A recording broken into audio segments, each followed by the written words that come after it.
আমি যখন যাই তখন ছিল না, খুশি থেকে পরে আমি নিয়ে গেছি দেখানোর জন্য। সেই বাড়িটা প্রসাদ সমতুল্য, 8 তলা না 9 তলা বাড়ি ছিল। ওখানে গিয়ে একটা ইটের নগ্নপূর্ণ পাই না, ইট নাই। মাহবুবুল আলম হানিফের বাড়ির নিচের পাকা সিমেন্টটা দেখা যায়, জিজ্ঞেস করেন খুশির ভাইকে, সেখানে নিচের সিমেন্টটা পর্যন্ত মানুষ খুলে নিয়ে গেছে। পাশে যে দেয়ালগুলো ছিল এখানে নিচের দেয়ালটা, সেই দেয়ালটা পর্যন্ত নাই। সামনে দেখা যায় কিছু রক্ত, অর্থাৎ মাটিও নেওয়ার চেষ্টা করছে মানুষ। এইটা হলো এদেশে আপন মানুষের ক্ষোভের প্রকাশ।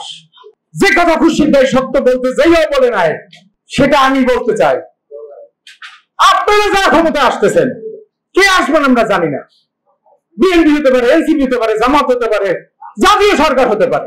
জনগণকে যদি শোষণ করা শুরু করেন, জনগণের বিরুদ্ধে যদি আপনাদের অবস্থান হয়, আর সাংবাদিক বান্ধব যদি না হন, যদি মনে করেন পিসকে সাংবাদিক, এর ক্ষমতা আর কতটুকু তা দেখিয়ে দিয়েছে। কিন্তু গাজীপুরের একেবারেই অখ্যাত কুখ্যাত একটা পত্রিকার সাংবাদিক, আমাদের কিছু লোকজন তাকে প্রথম ওন করতে চায় না।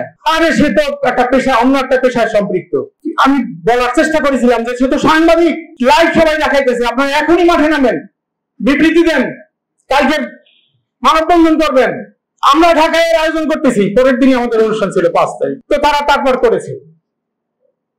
এখানে আশা করি বিএনপির খুব বড় স্তরের নেতৃবৃন্দ রয়েছেন। আপনারা, আমাদের দোয়া, আমাদের প্রত্যাশা সরকার গঠন করবে। আমাদের অনুরোধ থাকবে জনগণের পাশে আপনারা দাঁড়াবেন, সাংবাদিকদের পাশে দাঁড়াবেন। এদেশের জনগণকে যদি শোষণ করার ইচ্ছা পোষণ করে যারাই এই দেশে ক্ষমতায় আসবে, তারা কিন্তু কোনোদিন টিকতে পারে না। ইতিহাস সাক্ষী। 48 সালে ক্ষুদ্র একটা দাবি ছিল জনগণের, ক্ষুদ্র একটা দাবি এবং ন্যায্য দাবি। আমরা বাঙালি, আমরা এই দেশে বাংলা ভাষায় কথা বলবো। এটা শাসন ক্ষমতা সরানোর জন্য কোনো ভূমিকা, বড় কোনো দাবি কিন্তু ছিল না। সেই শুরু, সেই দাবি 52 সালে মানতে বাধ্য হয়েছে। শহীদ হয়েছিল হাতে গোনা কয়েকজন, রফিক, শফিক, জব্বার, আসাদ। এরপরের কাহিনী দেখেন, এই একই ঘটনার প্রেক্ষিতে 71 হলো, তারা বিতাড়িত হলো। 90 সালে এরশাদের বিরুদ্ধে আন্দোলনে কিন্তু আমাদের দাবি ছিল একেবারে ক্ষুদ্র, 3 দফা একটা রূপরেখা প্রণয়ন করেছিল। সেখানে তারা নিরপেক্ষ একটা নির্বাচন দাবি করেছিল, এটা কেয়ারটেকার সরকারের আবেদন জানিয়েছিল। এরশাদের পতনের আন্দোলন তারা চায় না, তারা কেয়ারটেকার অধীনে এরশাদ নির্বাচন কেয়ারটেকারের অধীনে। দেখেন, সেই কেয়ারটেকারের দাবি না মানার কারণে তাকে বিদায় হতে হয়েছে। 71 সালের ঘটনা কিন্তু অনুরূপ।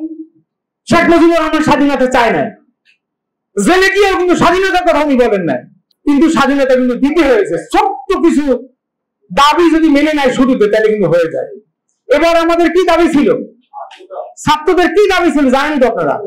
সিম্পল কোটা, 90% কোটা না 1% 2% দিয়ে দাও, তাও দাও, কিছু দাও, কিন্তু সবটা চাই না তারা। বাকি তারা একটাও মানতে চায় না।